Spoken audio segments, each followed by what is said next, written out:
ഞാനിപ്പോൾ പോകുന്നത് ഒരു റബ്ബർ തോട്ടത്തിലേക്കാണ്. നമ്മുടെ നാട്ടിൽ റബ്ബർ പാലെടുക്കുന്നത് എങ്ങനെയാണെന്നൊന്നും ആർക്കൊന്നും അറിയില്ല. അപ്പോൾ അങ്ങ് ദൂരെ നിന്ന് വന്നിട്ട് ഒരാൾ റബ്ബർ പാലെടുക്കുന്നുണ്ട്. അപ്പോൾ അയാളൊന്ന് പരിചയപ്പെടാൻ വേണ്ടിയിട്ട് റബ്ബർ തോട്ടത്തിലേക്ക് ഇങ്ങനെ നടന്നു പോവുക. അപ്പോൾ അങ്ങനെ ഒരാൾ ഇങ്ങനെ പാലെടുക്കുന്നത്, ഞാൻ അയാളൊന്ന് പരിചയപ്പെട്ട് കാര്യങ്ങളെല്ലാം ഒന്ന് മനസ്സിലാക്കാൻ വേണ്ടിയിട്ട് ഞാൻ പോകുന്നതാണ്. ചേട്ടാ, നിങ്ങൾ ഇന്ന് നേരം പോയിട്ട് വന്നേ? അല്ല, കുറച്ച് അപ്പുറമുണ്ട്. ഇതിപ്പോ പാല് എടുക്കുന്നതല്ല. അതെയാ, ചെത്തി വെച്ചിട്ട് ചേട്ടപ്പാലാക്കും. ചണ്ടിപ്പാൽ നമ്മൾ ഇനി പറയാം, ചണ്ടിപ്പാൽ അല്ലേ. അപ്പോൾ നിങ്ങൾ എത്ര മണിക്കായിട്ട് പണി ഇറങ്ങുക? മരത്തിന്റെ അനുസൃതമായിട്ട്. എത്ര മണിക്കാണ് പണിക്കിറങ്ങല്? പണിക്ക് ഇറങ്ങാറ് 3 മണി 3:30 മണി. 3:30 മണിക്ക് പുലച്ചക്ക് 3:30 മണിക്ക് ഇറങ്ങും. എന്നിട്ട് എത്ര മണി വരെ പണി? അത് 8 മണി 7:45 8 മണിയാകുമ്പോൾ തീരും. അതെയാ.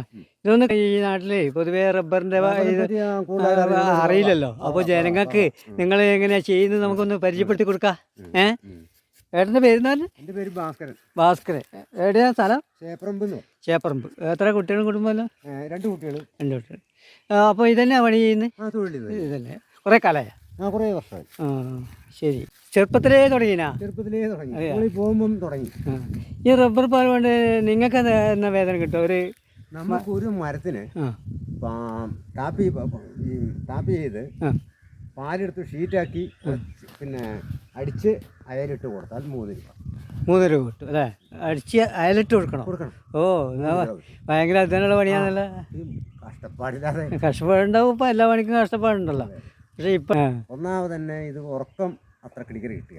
3 മണിക്ക് എണീക്കുക എന്ന് പറയുമ്പോൾ 2 മണിക്ക് എണീച്ചിട്ട് കഴിഞ്ഞാൽ എന്തായാലും എഴുന്നേറ്റ് പാടെ നടക്കാൻ കഴിയില്ലല്ലോ. എന്തെങ്കിലും ഒരു കട്ടൻ ചായ കുടിക്കും.